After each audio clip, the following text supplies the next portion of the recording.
On sent la chaleur, mais il n'est pas excessivement chaud. Donc, il fonctionne normalement.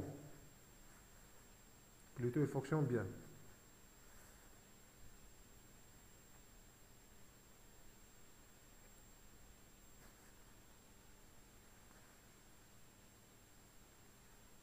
Même le chipset, il a même le radiateur du chipset, il a une température acceptable. Voilà.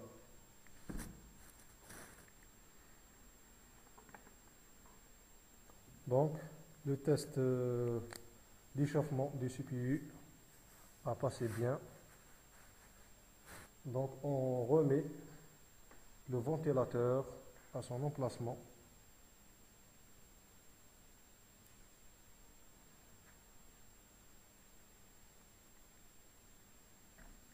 On enlève le câble pour qu'on ne soit pas gêné.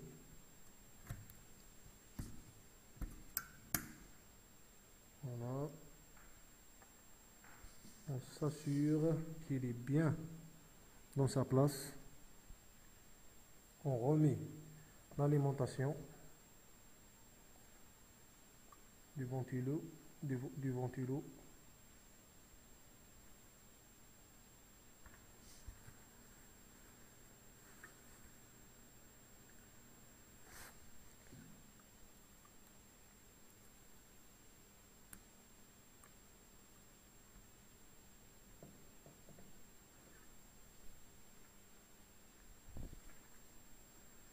Voilà.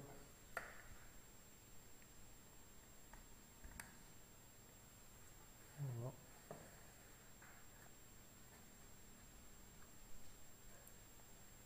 Voilà.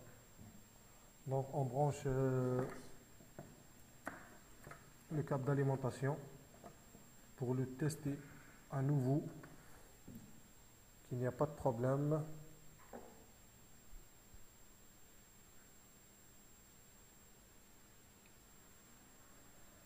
Voilà. Notre ventilateur tourne normalement et nous avons affichage.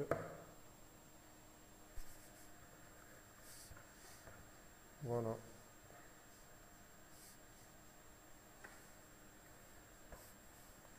Donc, on passe à la troisième simulation qui concerne le BIOS. Et dans cette carte mère, on a affaire à le BIOS Phoenix ou Phoenix, je ne sais pas.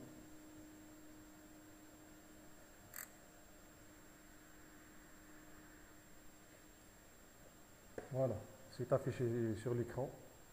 Donc voilà. C'est Phoenix Aware BIOS, version 6.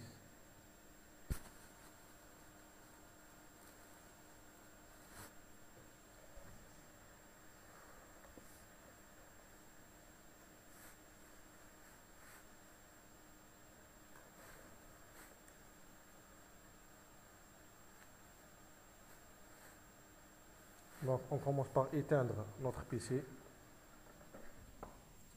Cette simulation, on va la faire grâce au jumper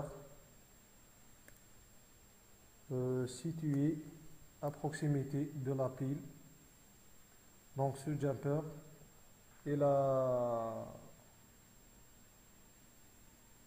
si on peut dire, il a deux positions. C'est 1, 2 et 2, 3. Donc 1, 2, c'est pour le fonctionnement normal.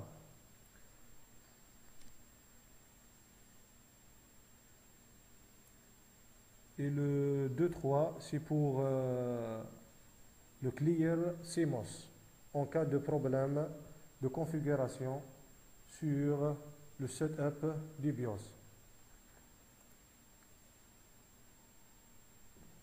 Donc on va changer la position. Donc ici, Nous avons ce jumper de couleur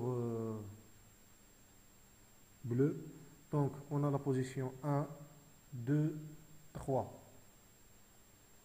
Donc, c'est 1, 2, 3. Donc, il est sur 1, 2 sur la position normale. On va le déplacer pour le faire sur la position 2, 3. Donc, pour repérer ce jumper, c'est écrit CLR-28 CMOS pour repérer le jumper de Clear CMOS. Et on va allumer.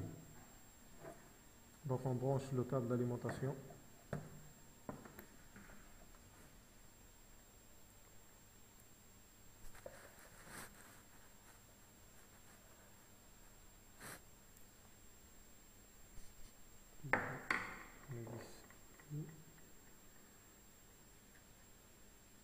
Donc voilà,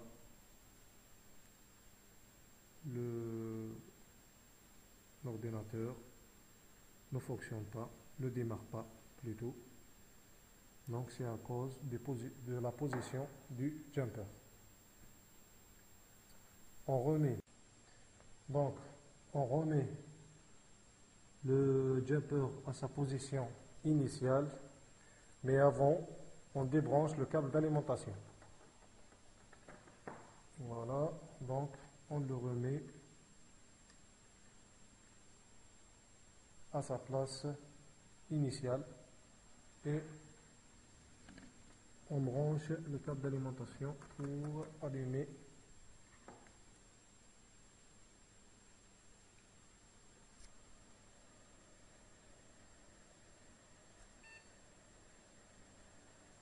voilà, le câble a gêné un peu le ventilateur du processeur, mais ce n'est rien.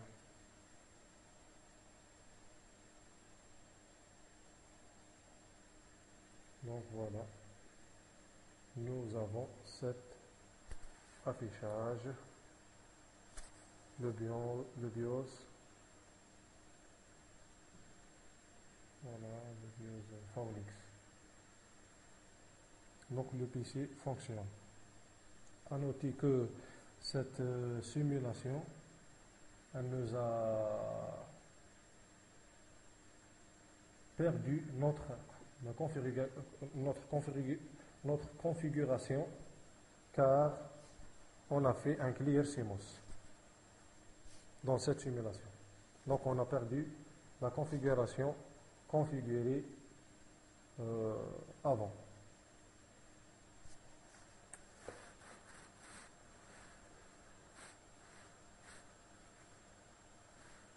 Donc on va éteindre